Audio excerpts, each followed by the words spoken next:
c'est notre frère Florent qui va nous prêcher la parole de ce matin. C'est notre stagiaire, pasteur, que le Seigneur utilise ce matin. Alléluia. Amen. Alléluia. Tu peux acclamer le Seigneur, s'il te plaît. Est-ce que tu peux acclamer le roi des rois? L'alpha et l'oméga. Jésus de Nazareth. Alléluia. Alléluia. Il est notre bouclier.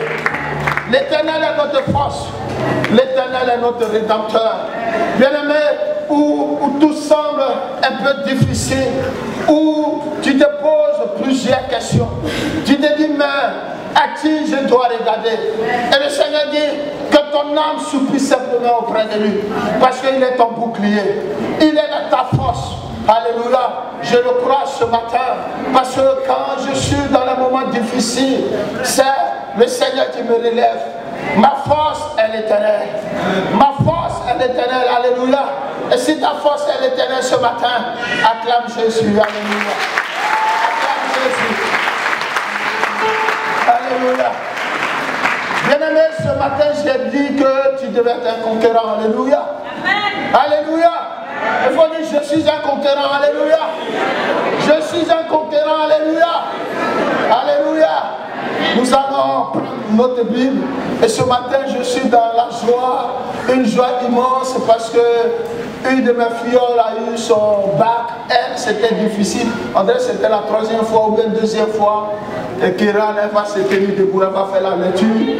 Hein? C'était pas facile, mais Dieu a fait grâce. Alléluia. Alléluia. Donc mon frère, tu vas afficher, elle va faire la lecture et nous allons en 15 minutes nous encourager sur la pensée de l'Éternel. Tu te tiens debout s'il te plaît. Kéran Tapé. Josué 1. Et comme on parle de conquérant, c'est que Dieu s'est adressé à Josué pour dire tu es un conquérant. Alléluia.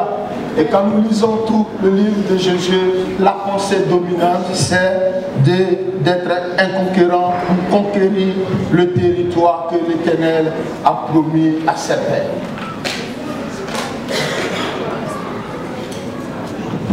On fait la lecture s'il vous plaît. Après la mort de Moïse, serviteur de l'Éternel, l'Éternel dit à Josué, fils de Nun, serviteur de Moïse. Moïse, mon serviteur, est mort. Maintenant, lève-toi, passe ce Jourdain, toi et tout ce peuple, pour entrer dans le pays que je donne aux enfants d'Israël. Tout lieu que foulera la plante de votre pied, je vous le donne comme je l'ai dit à Moïse. Vous aurez pour territoire depuis le désert et le Liban jusqu'au grand fleuve, le fleuve d'Euphrate, tout le pays des Étiens et jusqu'à la grande mer vers le soleil couchant. Nul ne tiendra devant toi tant que tu vivras. Je serai avec toi comme j'ai été avec Moïse, je ne te délaisserai point, je ne t'abandonnerai point. Fortifie-toi et prends courage, car c'est toi qui mettras ce peuple en possession du pays que j'ai juré à leur père de leur donner.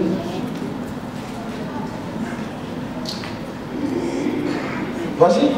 Fortifie-toi seulement et aie bon courage en agissant fidèlement selon toute la loi que Moïse, mon serviteur, t'a prescrite. Ne t'en détourne ni à droite ni à gauche afin de réussir dans tout ce que tu entreprendras. Que ce livre de la loi ne s'éloigne point de ta bouche, médite-le jour et nuit pour agir fidèlement selon tout ce qui est écrit, car c'est alors que tu auras du succès dans tes entreprises, c'est alors que tu réussiras. Ne t'ai-je pas donné cet ordre? Fortifie-toi et prends courage, ne t'effraie point et ne t'épouvante point, car l'Éternel ton Dieu est avec toi dans tout ce que tu entreprendras. Josué donna cet ordre aux officiers du peuple. Parcourez le camp et voici ce que vous commanderez au peuple. Préparez-vous des provisions, car dans 3 jours vous passerez ce Jourdain pour aller conquérir le pays dont l'Éternel votre Dieu vous donne la possession. Amen. Alléluia. Alléluia. Bien-aimés, si nous avons constaté la lecture, il y a une phrase qui revenait beaucoup, c'est « fortifie-toi et prends courage. Alléluia. Mais si nous voulons comprendre le contexte historique de cette pensée, c'est que Dieu a commencé d'abord à Abraham pour dire: Abraham, je t'ai promis une terre promise, là où coule le miel. Et dans cette grâce, Abraham n'a pas pu envoyer le peuple. Il a commencé aussi par Moïse. Moïse qui était en route, Moïse n'a pas pu. Et c'est là, Dieu va s'adresser à Josué. Il va dire: Josué, ton serviteur Moïse est mort. Maintenant, lève-toi et prends courage, car tu vas conduire ce peuple dans la terre que mon Dieu j'avais promis à tes pères. Alléluia. Cela veut dire que Dieu, dans sa grâce, quand il a promis quelque chose sur une maison ou bien sur une vie, quelles que soient les difficultés, quel que soit le temps, quelle que soit la durée, Dieu va accomplir cela. Parce que lui, Dieu a déclaré de t'élever. Alléluia. Lui, Dieu a déclaré de te bénir. Alléluia. Il peut arriver où tu passes par le désert. Il peut arriver où tu dois traverser certaines choses. Mais ce que la bouche de l'Éternel a dit, sa main veille sur toujours pour l'accomplir. Et ici, nous sommes dans le cas de Josué. Le Seigneur va dire à Josué au verset 2, il dit: lève-toi, passe ce Jourdain. Amen. Le Seigneur va se révéler à Josué 3 fois, dit: prends courage, prends courage, prends courage. Mais maintenant, lève-toi et passe ce Jourdain. Mais qu'est-ce que c'est le Jourdain? Le Jourdain, c'est quoi? Le Jourdain, c'est un fleuve du Moyen-Orient. Amen. Littéralement, c'est un fleuve. Mais le Jourdain, dans la pensée hébraïque, c'est la rivière des peines. La rivière des peines, ça veut dire la rivière de souffrance en un mot. La rivière de difficultés. Et le Seigneur, dans son humour, va dire à Josué: Josué, tu vas traverser la rivière de la souffrance, la rivière des difficultés. Et c'est là où nous ne comprenons plus la pensée de l'Éternel. Toi, Dieu, est-ce que tu m'as promis? Est-ce que tu es obligé que je passe par la souffrance? Est-ce que tu es obligé que je sois humilié afin que ton nom se manifeste dans ma vie? C'est la question que nous nous posons chaque jour. On dit: oui, Dieu m'a dit. Oui, Dieu a promis ça, oui. Mais pourquoi nous souffrons? C'est que Dieu fait ce qu'il veut. Amen. La souveraineté de Dieu, on ne peut pas comprendre. Le Jourdain, sur le plan spirituel, représente des barrières, des obstacles. Amen. Et aujourd'hui, nous avons le Jourdain dans notre vie personnelle. Il y a le Jourdain du chômage. Il y a le Jourdain des sans-papiers. Il y a le Jourdain des situations difficiles. Et nous disons que nous sommes enfants de Dieu. Comment nous pouvons comprendre cela? Mais après, j'ai compris une chose. Qu'avant que Dieu nous bénisse, il faut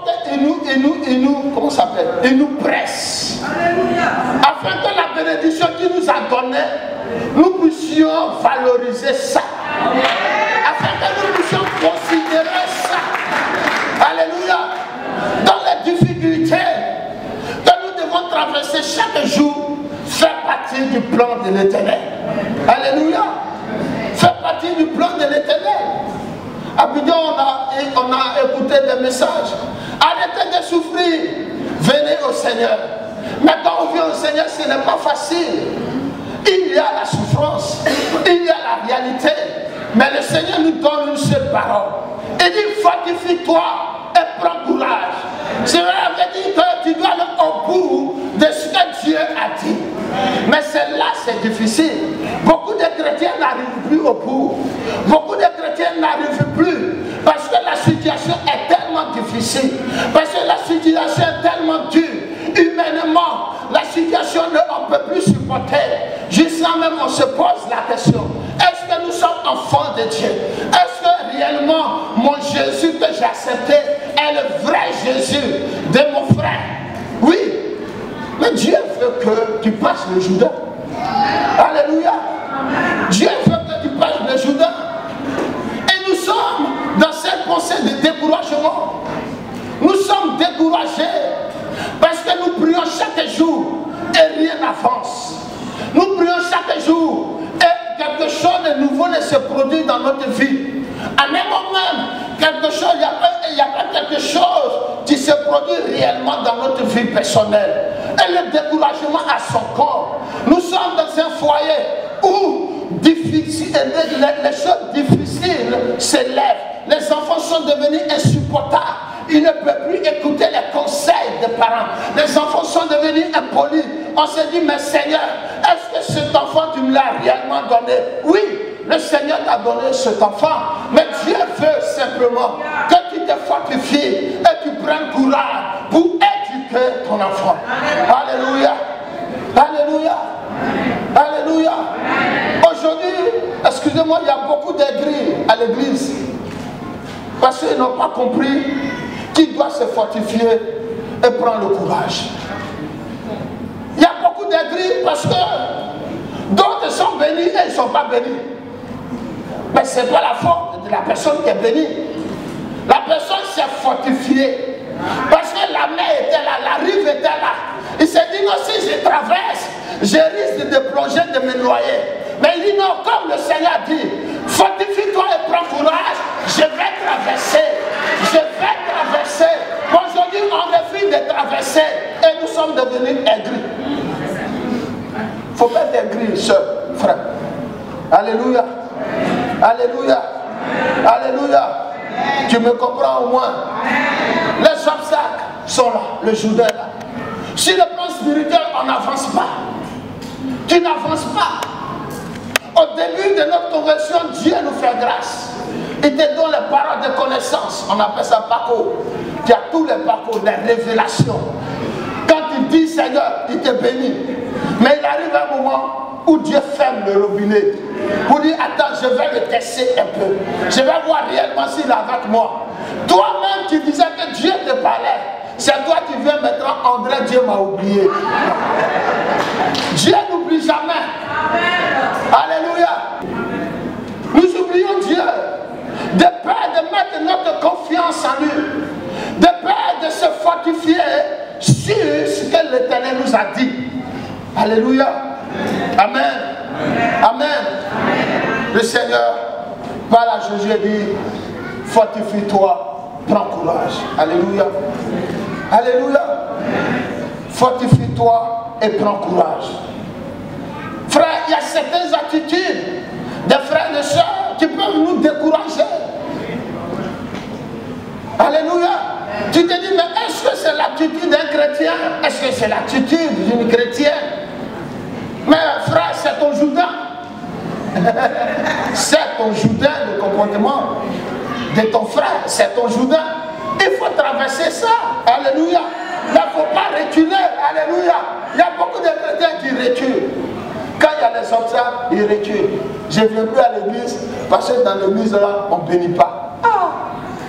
Tout ce que Dieu a fait là, tu n'as pas vu ça. Aujourd'hui là, tu vois que Dieu ne bénit pas dans cette église. Alléluia.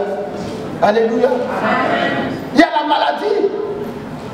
Dieu dans sa grâce se révèle à toi et dit non. Il arrive des moments, je ne sais pas si vous expérimentez ça, où tu es dans un besoin, où tu pries, et quand tu finis de prier, tu as la paix, et tu visionnes ce que Dieu t'a donné. Tu le sens que tu l'as. Mais il y a des mois, des jours, ce que tu sentais, tu ne l'as pas. Et souvent, ça nous amène à nous décourager. Alléluia. Le découragement, ce n'est pas bien. Alléluia. Ce qui est bien, c'est le courage. C'est le courage. Alléluia. C'est le courage. Alléluia. Je lisais un livre d'un auteur chrétien qui disait que Allez dire à une fille que je t'aime, c'est courageux. Allez dire à une personne, à une fille que je t'aime, c'est courageux. Et dans son explication, il disait, mais il n'y a pas beaucoup qui ont ce courage pour dire ça. Je t'aime parce que, oh, tu es enfant de Dieu et j'ai envie de me caser. Et ceux qui n'ont pas envie de se caser, ils sont là, ils ne font pas du sérieux, ils ne sont pas courageux pour faire un bon témoin de leur vie personnelle, pour que le Seigneur ouvre les portes, pour que Dieu les bénisse. Amen. Donc souvent d'autres manquent de courage. Mais Jésus, dans son cas, Dieu lui dit, fortifie-toi et prends courage. Alléluia. Jésus devait prendre courage parce qu'il devait conduire un peuple difficile. Un peuple difficile. Et sans le courage, on ne peut pas arriver. Alléluia. Comme pas de courage, c'est le courage de la prière aussi. Il faut se lever à 4 heures, quitter son lit, son beau lit, et se mettre à genoux, prier le Seigneur. Combien de chrétiens qui le font? Non, on ne le fait plus et nous sommes là pour accuser l'église. Dans l'église, là, on n'est pas béni. Dans l'église, on n'est pas béni. Mais qu'est-ce que tu fais? Tu peux acclamer le Seigneur.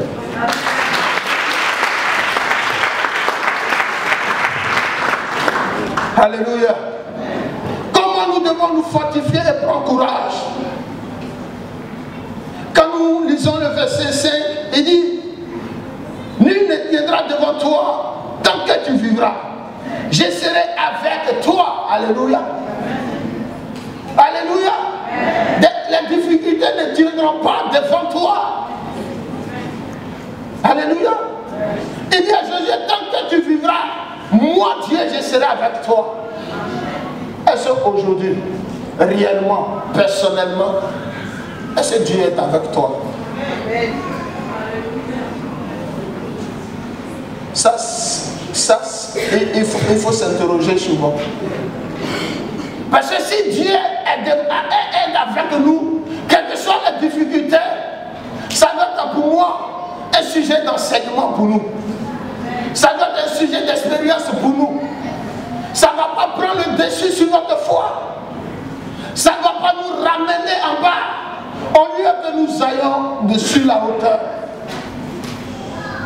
Comptes-tu sur la promesse de l'Éternel? Est-ce que ce matin tu es sûr et convaincu que ces paroles s'appliquent à ta vie? Je serai avec toi comme j'ai été avec Moïse. Est-ce que ce matin tu as l'assurance que Dieu est avec toi?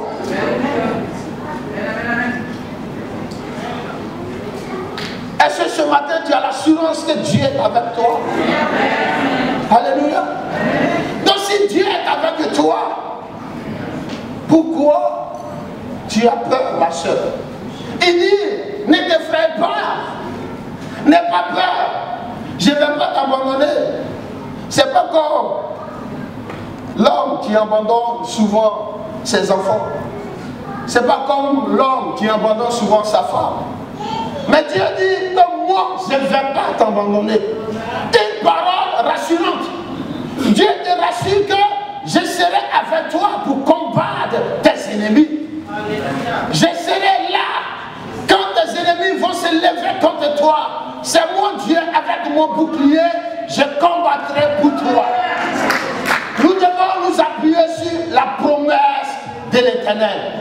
Qu'est-ce que Dieu t'a dit? Alléluia. Qu'est-ce que Dieu t'a promis? Qu'est-ce que Dieu a fait dans ta vie? Alléluia.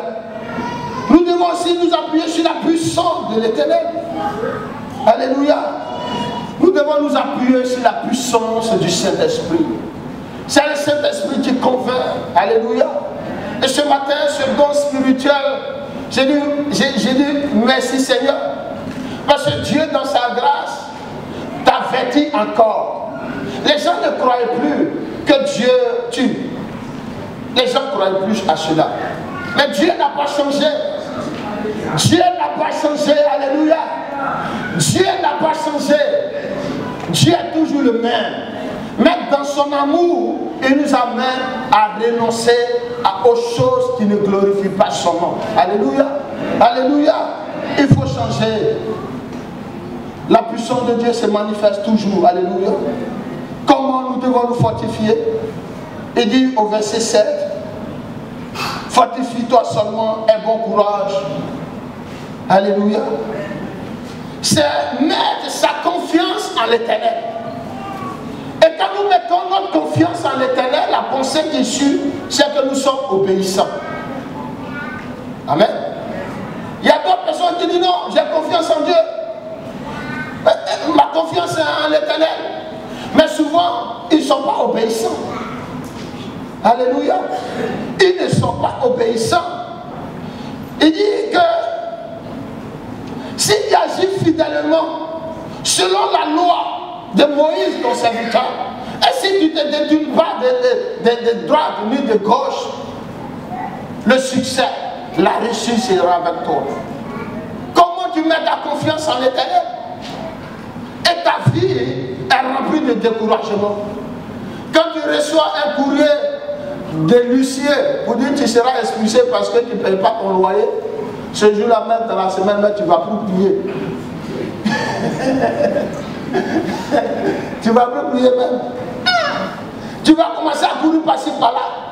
Mais si tu sais que Dieu est là, tu pries Dieu, tu mets ta confiance en l'Éternel. Alléluia. Alléluia. Soyons obéissants à l'Éternel. Soyons obéissants à ce que Dieu a dit. Ne prenons pas nous-mêmes notre propre imagination pour dire non, on obéit à Dieu selon nous-mêmes. Non. Alléluia. Le Seigneur dit d'agir fidèlement. Bien-aimés, ce que nous devons comprendre, tout ce que Dieu nous donne, c'est un don gratuit de l'Éternel. En un mot, c'est une grâce que Dieu manifeste à notre égard. Or, le souci de l'homme veut quelque chose qu'il mérite. L'homme veut apporter un apport personnel pour dire aujourd'hui, si j'ai telle chose, c'est parce que j'ai fourni beaucoup d'efforts et que je l'ai eu. Amen. Or, si nous sommes dans cette pensée, elle n'est pas normale. Parce que la vie, c'est Dieu qui nous donne. Tout ce que nous avons, le travail, tout, c'est Dieu qui a ouvert les portes. Alléluia. Donc, c'est ça, qu'est-ce que nous devons faire? Nous devons toujours obéir à ce que Dieu a dit. Amen. Ce que Dieu a dit, nous devons obéir à cela. Pour que l'Éternel manifeste toujours sa grâce dans notre vie. Mais si nous disons non, nous-mêmes nous voulons faire, non, c'est difficile. Et souvent quand vous causez avec les étudiants, ils disent ah, j'ai trop révisé, tonton, c'est à cause que j'ai eu mon bac. Non, c'est pas ça. Non. C'est parce que Dieu, dans sa grâce, t'a fait grâce. Alléluia. Dieu a décidé que cette année, tu seras bachelier. C'est pas parce que tu as révisé. Parce qu'il y a beaucoup de matières. Il y a beaucoup de sujets. Mais Dieu, dans sa grâce, a donné un sujet qui était à ta hauteur. Alléluia. Donc quand tu dis par là, tu dis, ah Seigneur, c'est un don qui vient de toi. Alléluia. Et tu dois remercier le Seigneur souverain de ta vie. Amen. Alléluia. Est-ce qu'on m'écoute? J'ai fini dans 5 minutes. Alléluia. Fortifie-toi et prends courage. Nous avons besoin de courage, surtout à Paris ici. Surtout à Paris. Surtout à Paris. Parce que tu quittes au travail. Ton patron vient, ta patronne t'a parlé mal. On dit non, il y a cellule. Non, moi je ne vais pas. Je ne vais pas. Tu vas commencer à pleurer seul, mais bon, je trouve quand même c'est bizarre. Il faut pleurer devant l'Éternel. Alléluia. Si tu as envie d'évacuer, c'est devant Dieu il faut évacuer. C'est devant Dieu il faut prier. Alléluia. C'est pas le fait de rester à la maison que ça va changer quelque chose. Alléluia. Nous sommes oppressés. Nous sommes dans la pression. Nous sommes dans tout ça. Mais bien aimé, trouve un secret. Le secret, c'est de se fortifier. Mais comment tu te fortifies? C'est par la louange de l'Éternel. C'est dans la méditation de la parole de Dieu. C'est dans la prière. que tu te fortifies. Tu pries juste ça, tu vois que tu es vidé, tu dis merci Seigneur. Alléluia. Parce que tu vas parler à ton patron. Bon, si tu as la chance qu'il est chrétien, tu vas prier pour lui, pour qu'il change. Mais si tu n'as pas la chance et qu'il est païen, et s'il ne change pas? Souvent, les chrétiens sont déprimés. Un chrétien qui est déprimé. Pourquoi? Parce qu'il ne se fortifie pas dans la louange du Seigneur. Parce qu'il ne prend pas le temps de compter sur la promesse de l'Éternel qui dit, je serai avec toi. Et ce frère, soeur, Dieu est avec toi. Là où tu es assis ce matin, avec ton problème, avec les coureurs qui sont à la maison qui t'attendent, les huissiers qui t'attendent, tout le monde qui t'attend, est-ce que tu es sûr que l'Éternel est avec toi? Amen. Amen. Amen. Est-ce que tu es sûr que l'Éternel est ton bouclier? Amen. Le bouclier, c'est ce qui te protège. Dieu veut te protéger. Est-ce que tu es sûr que Dieu veut te protéger? Alléluia. Alléluia. Alléluia. Amen, amen, amen, amen. Amen, amen, amen, amen. Alléluia. Dis à ton frère, sois un conquérant. Comme Jésus a été, sois un conquérant. Sois une conquérante. Même si tu as répondu dans la frontière, dis-toi que tu auras ton titre de séjour. Même si on dit on te rappelle dans les entretiens qu'on ne te rappelle pas, dis-toi qu'on va t'appeler. Si un garçon n'a jamais le courage pour dire ma soeur, je vais prier avec toi, dis-toi qu'à partir d'aujourd'hui, il aura le courage. Ah non, mais c'est vrai, souvent il y a les soeurs même qui font peur même. C'est-à-dire quand le frère même te regarde déjà, il va dire, est-ce que ce championnat-là, je peux aller? Est-ce que je peux ce championnat? Mais